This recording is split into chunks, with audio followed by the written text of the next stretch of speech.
Et bien WakaTP les amis, c'est Dark Magikarp, je suis très heureux de vous retrouver. On ne cherche pas une équipe qui gagne encore une fois, pas mal de choses à vous montrer. J'ai accumulé pas mal de choses encore une fois depuis le confinement. J'essaye de jauger un petit peu pour en garder à chaque fois, pour faire des vidéos qui sont pas trop longues. J'ai encore beaucoup de choses à vous montrer, à boire, à manger, du steelbook, de la BO, du moderne, du récent, de la nouveauté, du jeu vidéo. Enfin, il y en aura encore une fois pour tous les goûts. On a du pain sur la planche, les amis. Donc, comme d'habitude, top au générique et top à la vachette.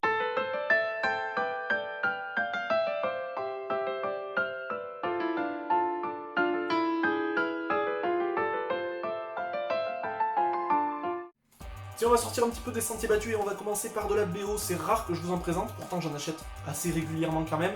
Mais je me suis pris cette fois-ci, alors ce ne sont pas des nouveautés, mais ce sont des choses que j'avais envie de posséder dans la collection et que j'avais envie surtout de réécouter. Ça fait toujours du bien aux écoutilles de réécouter des choses quand même bien. Et j'ai pris 2 CD, alors c'était totalement par hasard, mais j'ai pris 2 CD, des CD classiques, voilà en magasin, réalisés tous les deux par Ilnur Gulnadotir, je crois que c'est ça, Gulnadotir, ouais. Bizarrement, j'ai pas du tout fait exprès. Il s'agit de 2 BO totalement différentes et finalement il s'agit de celle du chef-d'œuvre absolu Tchernobyl, voilà la série juste exceptionnelle, la série scandinave, tirée bien évidemment du massacre de Tchernobyl, j'ai envie de dire que vous connaissez tous. Alors ça, je tiens d'ores et déjà à vous notifier qu'il vous faut absolument regarder cette série, elle est exceptionnelle, c'est une mini-série très courte, très facile à regarder, des acteurs juste exceptionnels. Alors, encore une fois, c'est pas du grand blockbuster, c'est pas grandiloquent, c'est pas tout public, mais c'est juste exceptionnel, on dirait presque un documentaire. C'est pour moi la série de ces dernières années, donc foncez, et puis une BO aux petits oignons, c'est d'ailleurs pour ça que j'ai pris celle-ci. Et puis, bien sûr, voilà, ce compositeur islandais est aussi à l'origine, ça on le sait tous, mais je ne l'avais pas encore acquis bizarrement. Il s'agit de la BO de Joker, voilà, un film choc aussi. Bon, moi je l'aime beaucoup, mais moins que certains d'entre vous, et voilà, je ne l'ai pas non plus apprécié, je pense, à sa juste valeur. Mais encore une fois, une BO juste exceptionnelle. Les meilleures scènes du film sont tirées pour moi des séquences un petit peu chorégraphiées de Joaquin Phoenix. Et c'est pour ça que je tiens à réécouter encore une fois cette bande son, bien que je l'ai déjà écouté bon nombre de fois, mais on s'en lasse pas. Donc voilà, je l'ai pris aussi. Et enfin, on finit par les bandes originales avec un petit cadeau de notre ami qui m'a mis une magnifique image. Donc je vais vous la montrer bien évidemment, un magnifique artwork. Et voilà, c'est un professionnel. Et moi, j'ai pas tout ça. Je suis loin de me prendre autant au sérieux. J'ai envie de dire non, pas se prendre autant au sérieux, mais je suis loin d'être aussi professionnel dans ma passion YouTube, on va dire. Il s'agit de l'ami ChristoGeek36, voilà, qui nous a fait une magnifique illustration de sa chaîne, donc n'hésitez pas à aller voir sa chaîne, bien évidemment, si je vous la conseille, c'est qu'elle vaut son pesant de cacahuètes. Alors si vous aimez le rétro gaming, les jeux modernes, les jeux récents, et surtout les bilans achats, je vous conseille d'aller voir ça. Il m'a mis un petit mot que je ne vais pas vous lire, puisque voilà, c'est assez privé, voilà, il me dit un petit peu ce qu'il pense de ma chaîne et de mon personnage, donc je vais me passer de vous lire cela. Et il m'avait envoyé gracieusement la bande originale d'un jeu que j'aime beaucoup, voilà, pas si connu que ça, un RPG à l'ancienne sur GameCube, assez rare aujourd'hui, assez exotique, avec de grandes tirades assez épiques. Il s'agit de la BO de Baten Kaitos, voilà, un jeu, c'est un petit peu un des Graals des collectionneurs de GameCube, donc voilà, je me fais un plaisir de rentrer ceci, pas commun d'avoir des bandes originales de RPG dans ma collection, mais c'est un plaisir aussi pour les écoutilles, voilà, Made in Namco, Made in Nintendo, donc assez content d'avoir ceci. Ça change un petit peu, voilà, des bandes originales de films et de séries que je prends habituellement. On continue avec les steelbooks, il y a pas mal de choses aussi, bon, il est surtout très varié au niveau voilà, des nouveautés. Je vais les faire dans l'ordre, je pense. Non, je vais pas les faire dans l'ordre parce que je me souviens plus exactement. Je pense que celui-ci est peut-être le premier sorti, donc voilà, un Disney sorti fin 2019, que j'ai apprécié, j'ai trouvé quand même des points négatifs, mais que j'ai apprécié quand même globalement. Et puis je me devais de prendre, bien sûr, comme à l'accoutumée, le fameux pack Fnac exclusif à la Fnac, avec le livret, le fourreau et le steelbook. Il s'agit bien sûr de Frozen 2, la Reine des Neiges 2, dans son plus bel appareil, j'ai envie de dire. Très content surtout de l'artwork principal. Voilà, je vais pas m'attarder sur chacun d'entre eux, comme durant les zooms.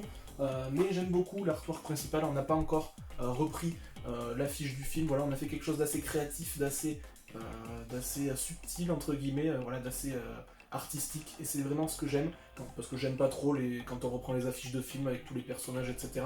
C'est du vu et du revu, donc j'espère que vous verrez bien sur sur cette vidéo. Bon, l'arrière laisse à désirer, mais bon, c'est pas le plus important encore une fois. Mais c'est vrai que l'artwork avant est pour moi très très travaillé et un très gros point positif. Pour ce pack-là, je ne l'ai pas encore regardé, mais ça ne saurait tarder. Ensuite, j'ai pris, alors malgré tout, voilà, j'ai détesté ce film, mais il me le fallait puisque j'ai toute la collection de steelbook de cette saga mythique. Vous aurez certainement compris que je vais parler de l'épisode 9, l'ascension de Skywalker de chez Star Wars. Donc voilà, le steelbook par contre est très sympa, et on ne dirait pas trop un Star Wars bizarrement je trouve. Il est assez spécial, mais j'aime beaucoup le jeu de couleurs, très sympa. Ça reprend bien sûr, les collectionneurs apprécieront la même tranche qu'à l'accoutumée avec les personnages principaux de cet épisode.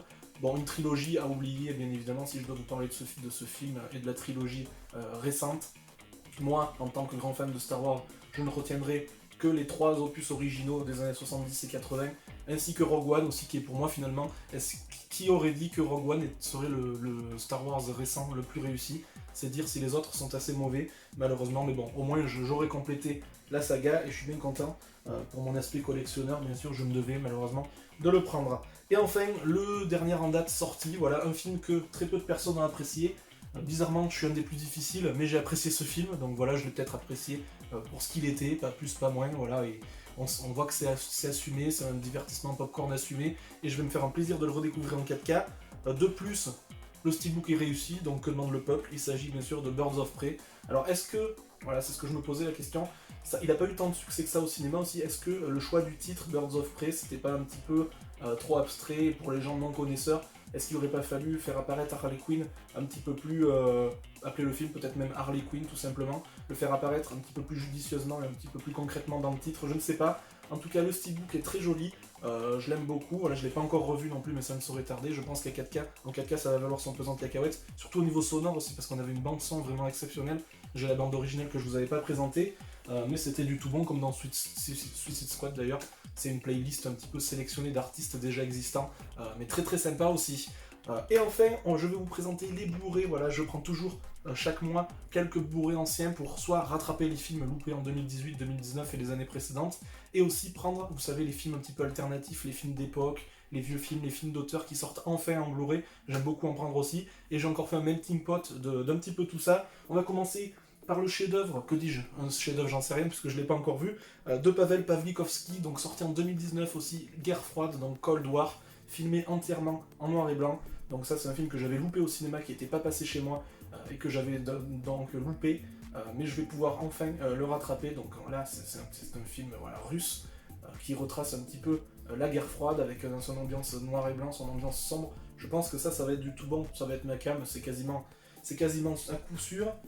Et ensuite, je parle pas français d'ailleurs, c'est quasiment à coup sûr, ça veut strictement rien dire, mais bon, c'est pas grave. J'ai pris aussi un petit ovni de John Borman, que vous connaissez tous, je pense, La Forêt d'Émeraude, voilà, un classique des années 80, qui sort enfin en Blu-ray, donc voilà, une nouveauté Blu-ray d'un film ancien, encore une fois. Je me ferai un plaisir de le redécouvrir, bien évidemment. Voilà, je m'attarde pas plus dessus parce que je pense que vous le connaissez, un film édité chez les studios Canal. Et enfin, je me suis pris un classique entre guillemets de 2017 que j'avais déjà vu mais que je souhaitais revisionner, que je voyais souvent à pas cher et que cette fois-ci j'ai franchi le pas entre guillemets. Il s'agit du live action de La Belle et la Bête de 2017, voilà l'énième live action, mais sûrement pour moi quand même le plus réussi, bien qu'il ne soit pas exceptionnel et qu'il ne soit pas dénué de tout défaut, avec Emma Watson bien évidemment, Dan Stevens, Luke Evans et tutti quanti, donc voilà, un plaisir de le redécouvrir aussi parce que quand même visuellement c'était quand même assez sympa, même si je sais qu'il va sortir sur Disney+, sans tarder.